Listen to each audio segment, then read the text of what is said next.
On sait que Barack Obama a décidé d'envoyer des troupes supplémentaires et a demandé à tous ses alliés de l'OTAN d'envoyer des renforts militaires. Question simple, est-ce que la France doit envoyer des soldats en plus en Afghanistan ? D'abord, moi je me félicite qu'il y ait ce débat. Nous sommes le seul pays où nous avons des soldats engagés, qui risquent leur vie. Nous avons eu des soldats sacrifiés sur le terrain de l'Afghanistan. Et nous avons enfin un débat, sans vote je le rappelle. Mais il faut un débat pour éclairer la représentation parlementaire et l'opinion. Et c'est Jean Glavany qui interviendra au nom du groupe socialiste.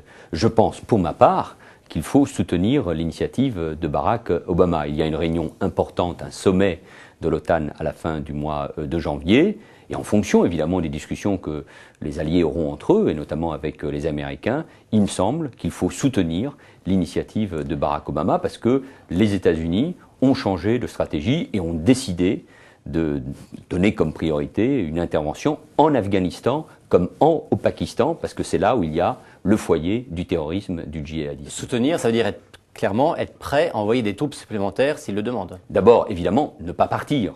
Parce que c'est là l'essentiel. Partir serait une faute stratégique majeure. C'est livrer l'Afghanistan aux talibans, aux extrémistes, et encourager les djihadistes qui veulent faire tomber le régime pakistanais. Je rappelle que le Pakistan a l'arme atomique. Cela déstabiliserait non seulement la région, mais tout simplement le monde. Donc nous ne pouvons pas partir.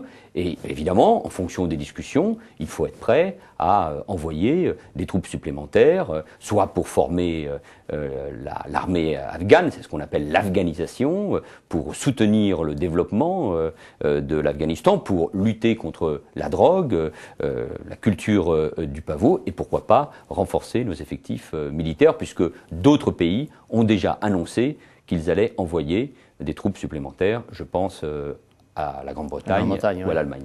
Mais cette position vous est personnelle ou est-ce que l'ensemble du PS est sur cette ligne-là? On a plutôt le sentiment que le PS, notamment par la voix de Martine Aubry, est plutôt très réticente à l'idée d'accompagner les États-Unis. Mais moi je comprends qu'il y ait des doutes, car après plusieurs années de présence des troupes coalisées en Afghanistan, les résultats ne sont pas là. Il y a un doute sur la démocratie, puisqu'il y a eu incontestablement des fraudes pour l'élection du président Karzai. La culture du pavot s'est développée. Les talibans ont gagné du terrain, frappent même au cœur de Kaboul. Et en même temps, il y a un nouveau président américain. Il y a une nouvelle stratégie qui donne la priorité à l'Afghanistan et au Pakistan. Il y a le retrait annoncé des troupes américaines en Irak. Il y a l'annonce de la fermeture de Guantanamo. Il y a le discours très important du Caire, c'est-à-dire cette réconciliation entre civilisations, le discours de Barack Obama. Il y a le prix Nobel aussi, très symbolique évidemment, à Barack Obama. Donc nous sommes dans un autre monde